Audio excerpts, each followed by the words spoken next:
بسم اللہ الرحمن الرحیم۔ حضرت سعد بن ابی وقاص رضی اللہ تعالیٰ عنہ فرماتے ہیں کہ حضرت عمر بن خطاب نے حضور نبی اکرم صلی اللہ علیہ وسلم سے اندر آنے کی اجازت طلب کی، اور اس وقت آپ صلی اللہ علیہ وسلم کے پاس قریش کی کچھ عورتیں خوب اونچی آواز سے گفتگو کر رہی تھیں۔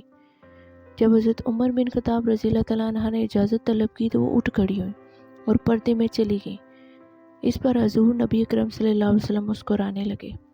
حضرت عمر رضی اللہ تعالیٰ عنہ عرض گزار ہوئے، یا رسول اللہ، اللہ تعالیٰ آپ کے دندان مبارک کو تبسم ریز رکھے۔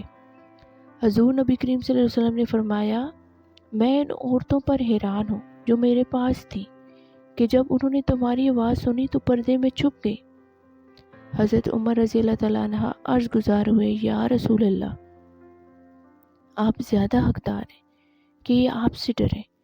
پھر حضرت عمر رضی اللہ تعالیٰ نے فرمایا، اے اپنی جان کی دشمنوں، تم مجھ سے ڈرتی ہو اور حضور نبی کریم صلی اللہ علیہ وسلم سے نہیں ڈرتی؟ عورتوں نے جواب دیا، ہاں، آپ حضور نبی اکرم صلی اللہ علیہ وسلم کے مقابلہ میں سخت گیر اور سخت دل ہیں۔ پھر حضور نبی اکرم صلی اللہ علیہ وسلم نے فرمایا، اے ابن خطاب، اس بات کو چھوڑو، قسم ہے اس ذات کی جس کے قبضہ قدرت میں میری جان ہے، جب شیطان تمہیں کسی راستے پہ چلتے ہوئے دیکھتا ہے تو تمہارے راستے کو چھوڑ کر دوسرا راستہ اختیار کر لیتا ہے۔ یہ حدیث متفق علیہ ہے۔ میں نے نظر مانی تھی کہ اگر اللہ تعالیٰ آپ صلی اللہ علیہ وسلم کو صحیح سلامت واپس لائے تو میں آپ صلی اللہ علیہ وسلم کے سامنے دف بجاؤں گی اور گانا گاؤں گی۔ آپ صلی اللہ علیہ وسلم نے اس سے فرمایا، اگر تم نے نظر مانی تھی تو بجا لو، ورنہ نہیں۔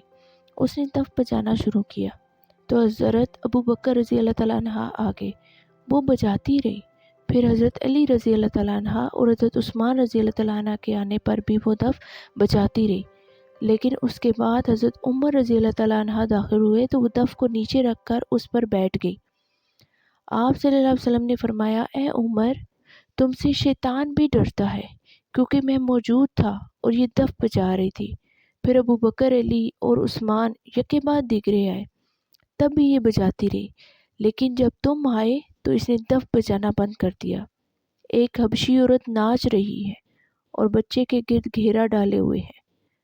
آپ صلی اللہ علیہ وسلم نے فرمایا، عائشہ آؤ دیکھو۔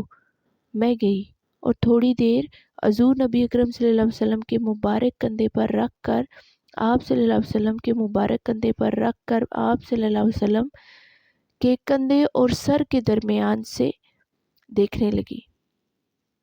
آپ صلی اللہ علیہ وسلم نے فرمایا، کیا تمہارا جی نہیں بھرا؟ میں دیکھنا چاہتی تھی کہ آپ صلی اللہ علیہ وسلم کے نزدیک میری کیا قدر و منزلت ہے، لہٰذا میں نے عرض کیا، نہیں۔ اتنے میں حضرت عمر رضی اللہ تعالیٰ عنہ آگے اور انہیں دیکھتے ہی سب لوگ بھاگ گئے۔ تو آپ صلی اللہ علیہ وسلم نے فرمایا، میں دیکھ رہا ہوں کہ شیاطین، جن و انس عمر کو دیکھ کر بھاگ کھڑے ہوئے۔